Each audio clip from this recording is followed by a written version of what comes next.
Hi guys, आज हम पढ़ेंगे चतुर्भुज स्नेह में कौन किसके लिए हितकारी। मतलब चतुर्विध स्नेह जो घृत तैल वसा मज्जा है, उसमें घृत किसके लिए योग्य है। मतलब किसके लिए सेवन करने के लिए योग्य है, रोग और रोगी के लिए। तैल किस रोग और रोगी के सेवन के लिए योग्य है, और वसा किस रोग और रोगी के लिए सेवन करने के लिए योग्य है, और मज्जा किसके सेवन के योग्य है, रोग और रोगी के लिए। ठीक है। ये है प्रश्न 10, जो चतुर्भुज स्नेह में कौन किसके लिए हितकारी है। ये इसने अध्याय का जो पुनर्वसु आत्रे से अग्निवेश ने प्रश्न पूछे हैं, उसमें से ये 10th क्वेश्चन है।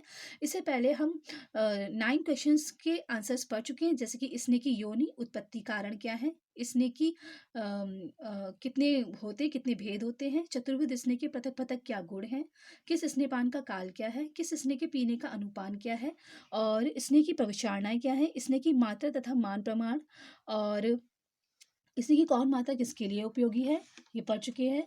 और चतुर्भुज स्नेह में कौन किसके लिए हितकारी है, स्नेह का प्रकाश काल क्या है, स्नेह के योग्य पुरुष कौन है, स्नेह के अयोग्य पुरुष कौन है, अस्निग्ध व्यक्ति के लक्षण क्या है, सम्यक स्नेह का प्रकाश काल क्या है। और अब हम पढ़ेंगे चतुर्भुज स्नेह में कौन किसके लिए हितकारी है। ये जो है स्नेह का प्रकाश काल, स्नेह के योग्य पुरुष, स्नेह के अयोग्य पुरुष, ये आगे आने वाली वीडियोस में पढ़ेंगे 10 क्वेश्चंस के आगे वाले।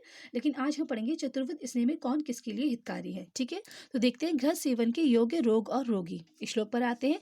बात पित्त प्रकृतयो बात पित्त विकारिणा चक्षु कामा छता क्षीणा वृद्धा बालास्तथा अबला आयु प्रकश कामाश्च बलवण स्वर आर्थिना पुष्टि कामा प्रजा कामा स्वकुमार्या अर्थीनंश ये दीप्त ओजा स्मृति मेधा अग्नि बुद्धि इंद्रिय बल अर्थीना पिवेयो सर्पिरा तर्त आर्ताश धा शास्त्र विश्व अग्नि भी। इसका रेफरेंस है चरक के सूत्र स्थान के 13 चैप्टर है, इसने अध्याय उसका 41, 42 और 43 श्लोक। तो बात पित्त प्रकृति, जो मनुष्य बात पित्त प्रकृति के हों, बात पित्त विकारिणा, जो अथवा बात प्रकृति या पित्त प्रकृति के हों, बात पित्त विकारिणा बात जन्य पित्तजन्य या बात पित्तजन्य विकार से पीड़ित हो। विकारिणा मतलब रोग, डिजीज यानी कि विकार। चक्षु कामा, चक्षु मतलब नेत्र, काम मतलब इच्छा रखते हो, मतलब नेत्र को स्वस्थ रखना चाहते हो। छता मतलब उरा छत से पीड़ित हो। छीणा मतलब जिनका शरीर छीण हो गया हो। वृद्धा मतलब जो वृद्ध हो। बाला मतलब जो बालक हो। तथा अबला जो अत्यंत दुर्बल हो। अबला जिनमें बल ना हो, अत्यंत दुर्बल हो। आयु प्रकर्षा जो दीर्घ आयु की इच्छा रखते हो। बल वर्ण स्वर अर्थिना जो बल वर्ण और स्वर को उत्तम बनाना चाहते हो। पुष्टि कामा शरीर में पुष्टि यानी कि मजबूती या फिर नरिशमेंट, पोषण कह सकते हैं, शरीर में पुष्टि। तथा प्रजा कामा, प्रजा मतलब संतान की इच्छा रखते हो। सुकुमार्य शरीर में सुकुमारता हो या बहुत नाजुक हो। दीप्त अग्नि कांति, ओजा ओज, स्मरण शक्ति स्मृति, मेधा धारणा शक्ति यानी कि हमारी इंटेलिजेंस पावर या रिटेंशन पावर ऑफ चीज़ों को रिटेन करने की माइंड में पावर। बुद्धि अग्नि की दीप्ति, अग्नि बुद्धि इंद्रिय, इंद्रियों की बल और में शक्ति और इंद्रियों को बलवान बनाना चाहते हैं। तथा दाह शस्त्र विष और अग्नि से पीड़ित हैं। तो दाह शस्त्र और विष अग्नि से पीड़ित है, तो इन लोगों को घी का सेवन करना चाहिए। तो हमने क्या देखा कि घी का सेवन किन किन लोगों को करना चाहिए, तो किन किन लोगों को करना चाहिए, जो बात पित्त प्रकृति के हो, और अथवा बात करती या पित्त प्रकृति की हो, वातजन्य पित्तजन्य या पात पित्तजन्य विकार से पीड़ित हो, नेत्र को स्वस्थ रखना चाहते हो, पूरा छत से पीड़ित हो, जिनका शरीर क्षीण हो, वृद्ध हो, अल्प दुर्बल हो, अल्प अत्यंत दुर्बल हो, दीर्घायु की इच्छा रखते हो, जो बल वर्ण और स्वर को उत्तम बनाना चाहते हैं, शरीर में पुष्टि तथा संतान की इच्छा रखते हो, शरीर में सुकुमारता, कांति, ओज, स्मरण शक्ति, मेधा, अग्नि की दीप्ति, इंद्रियों की में शक्ति और इंद्रियों को बलवान बनाना चाहते हैं, दाह शस्त्र विष और अग्नि से पीड़ित है, उन लोगों को घी का सेवन करना चाहिए। तो इन लोगों को जो हमने देखा, इन लोगों को घी का सेवन करना चाहिए। ठीक है, यानी कि घृत का, यानी कि सर्पी का, यानी कि घी जो होता है, गाय का घी या फिर किसी का भी घी हो सकता है, भैंस का घी हो सकता है, तो वो उसका सेवन करना चाहिए। अब देखते हैं तैल सेवन के योग्य रोग और रोगी। तैल मतलब ऑयल, ऑयल का किस किस को इंटेक करना चाहिए, कौन उसके योग्य रोग है, रोग मतलब डिजीज है, और रोगी मतलब पेशेंट है। तो कौन उसके रोग और रोगी उसके योग्य हैं सेवन करने योग्य, वो देखेंगे। प्रवर्त श्लेष्म मेदस्का चल स्थूल गलोदरा बात व्याधि अभिराविष्टा बात प्रकृतयश्चिये बलम तनुत्वम लघुता दृढ़ता स्थिर गात्रताम स्निग्ध लक्षण तनुतुक्ताम ये चाकांक्षति देहिना कृमि कोष्ठा कूर कोष्ठा स्तथा नाड़ीभिर्दिता पिव्यू शीतले काले तैलम तैल उच्च दिशाम। ये इसका रेफरेंस है चरक सूत्र स्थान 13 का 44, 45, 46 श्लोक।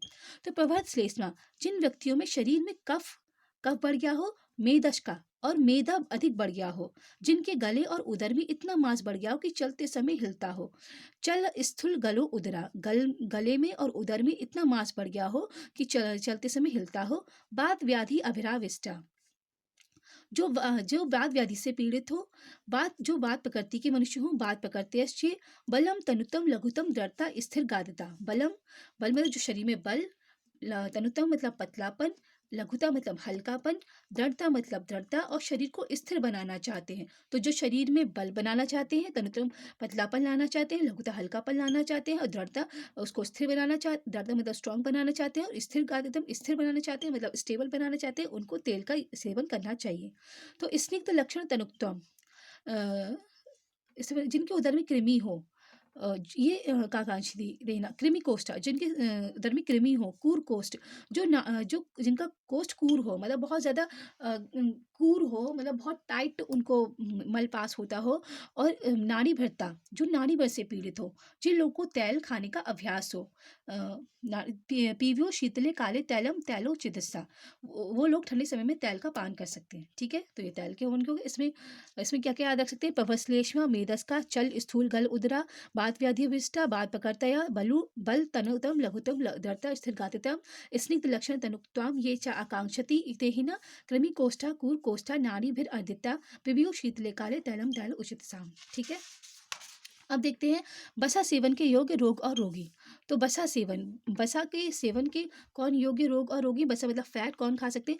बात आतप सहा, ये चा रूक्षा, भार ध्वकर्षिता, संशुष्क रेतो रुधिरा, निष्पीत कफ में दशा, अस्थि संधि सिरा स्नायु मर्म कोष्ठ महारुजा, बलवान मारुतो येषा खानी च आवृते तिष्ठति, महच्च अग्निबलम येषा वासा सात्म्याश ये नरा, तेषा स्नेहित्व व्यायाम वसापानम विधयति।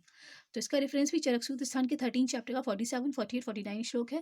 तो जो मनुष्य बात आतप सहा, वायु और धूप को अधिक सहन कर सकते हैं, बात मतलब वायु, आतप मतलब धूप, तो बात आतप सहा यानी वायु और धूप को सहन कर सकते हैं, जिनका शरीर रूक्ष है, ये चा रूक्षा, भार ध्व कर्षिता, जो भार ढोने से और रास्ते चलने से क्रश हो गए हैं, वो भी बसा का सेवन कर सकते हैं, जिनके शरीर में शुक्र और रक्त सूख गए हैं, संशुष्क रेतो रुधिरा, रेतो मतलब सीमन, शुक्र और रुधिरा मतलब रक्त, सो संशुष्क मतलब सूख गए हैं, रेतो रुधिरा। तो ये वर्ड्स जो होते हैं बात अतप सहा, भार्दव कशिता, संशुष्क रेतो रुधिरा, ये आपको याद रखनी चाहिए क्योंकि ये पीजी में पूछ सकते हैं और बहुत सारे कॉम्पिटेटिव एग्जाम्स में पूछ सकते हैं कि ये किसके लिए कहा गया है। तो ये संशुष्क रेतो रुधिरा, बात अतप सहा, भार्दव कशिता, ये बसा के लिए कहा गया है, जो वसा सेवन के योग्य रोग और रोगी हैं। निष्पीत कफ मेदसा, जिनके कफ और मेदा छीड़ हो गए हैं।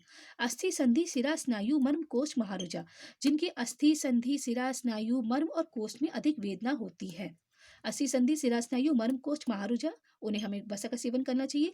बान मारु तो येषा खानी चाव्रत दृष्टिता, जिनके शरीर में वायु ने अधिक कुपित होकर श्रोतों को आवत कर दिया है।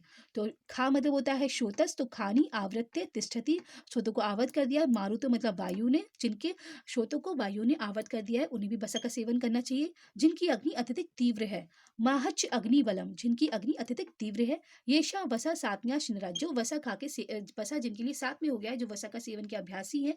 तेषाम स्नेहित व्यायाम वशापानम विद्यति, ऐसे व्यक्ति को यदि स्नेह करना है तो वसा का सेवन करना चाहिए। तो किस किस को? जो बात आतप सहन कर सकते हैं, रूक्ष हैं, भार्धव कशिता, भार होने से और रास्ते चलने से सूख गए हैं, जिनके रेतस और रुधिर शुष्क हो गए हैं। निष्पीत कफ में से, जिनमें कफ और में छीड़ हो गए हैं। अस्थि संधि सिरा स्नायु मर्म कोष्ठ महारुजा, इसमें वेदना होती है। वान मारुता येषम खानी चाव्रत चिस्सति, जिनके श्रोतसों को वायु ने आवत कर दिया है। महाच अग्निबलम, महाच अग्निबलम आप याद रख सकते हैं कॉम्पिटेटिव एग्जाम्स के लिए। महाच अग्निबलम किसके लिए कहा गया है? तो वसा सेवन के योग रोगी लिए कहा गया है। वसा सात में से, जिनके वसा सात में हो गई, तेसा स्नेह तो वसापान, उनको वसापान करना चाहिए। ठीक है, अब देखते हैं मज्जा सेवन के योग रोगी और रोग। तो मज्जा सेवन किसके लिए यूजफुल है? तो दीप्त अग्नि, क्लेश शाह, घसमरा, स्नेह सेविना, वार्ताता, कूर कोष्ठा, स्नेहा मज्जा आपन्यू एवो। तो चरक सूत्र 13 का 50वां श्लोक। जिन व्यक्तियों की अग्नि तीव्र हो, दीप्त अग्नि, जो क्लेशों को सहन कर सकते हो, क्लेश सहा, अधिक भोजन करते हो, घस मरा, स्नेह सेविना, स्नेह को सेवन सदा करते हो, और स्नेह सेविना, और बात रोग से पीड़ित हो, वात आर्त, जो इनका कोष्ठ क्रूर कोष्ठ था। ऐसे व्यक्तियों को यदि स्नेहन करना है तो उन्हें मज्जा का पान करना चाहिए। तो जिनकी अग्नि बहुत ज़्यादा बलवान है, जो क्लेश को सहन कर सकते हैं, जो बहुत ज़्यादा भोजन खाते हैं, जो स्नेह का सेवन करते हैं, जो वात रोग से पीड़ित हैं, जो क्रूर कोष्ठ वाले हैं और स्नेह अच्छा मज्जा आपनियों, तो उनको स्नेह करते समय मज्जा का सेवन करना चाहिए। तो गाइज हमने देखे मज्जा सेवन के योग्य रोगी, उससे पहले देखे वसा सेवन के योग्य रोग और रोगी, उससे पहले देखे त्याग सेवन के योग्य रोग और रोगी, और उससे पहले देखे घृत सेवन के योग्य रोग और रोगी। तो आचार्य अग्निवेश ने जो आत्य पुनर्वसु से 10वां प्रश्न पूछा था, 10 क्वेश्चन पूछा था कि चतुर्विध स्नेह में कौन किसके लिए हितकारी है, घृत किसके लिए योग्य है, तैल किसके लिए और वसा किसके लिए और मज्जा किसके लिए, उसका आंसर हम लोगों ने देख लिया। ठीक है गाइस, अब इससे आगे वाली वीडियोस में और भी आंसर देखेंगे। गाइस एक बार आपको बतानी थी कि चैनल पर एक टेस्ट सीरीज स्टार्ट होने वाली है जिसमें 10 क्वेश्चंस आपसे जो स्टार्टिंग की 4 वीडियोस हैं, जैसे कि चरक के अनुसार सस्पुष की परिभाषा और तीनों आचार्यों के अनुसार आयुर्वेद का प्रयोजन, उस पे 10 क्वेश्चंस पूछे जाएंगे। तो आप उसको रीड कर सकते हैं चैनल पर जाके वीडियोस को और अपनी प्रिपरेशन कर सकते हैं। जल्द ही वो 10 क्वेश्चंस वीडियो चैनल पर अपलोड की जाएगी। ठीक है, ताकि आपको आपका सेल्फ असेसमेंट होता रहे और कॉम्पिटिटिव एग्जाम्स की प्रिपरेशन के लिए भी आप खुद को एनालाइज कर सकें। ठीक है, till then thank you, have a nice day. जय हिंद, जय भारत।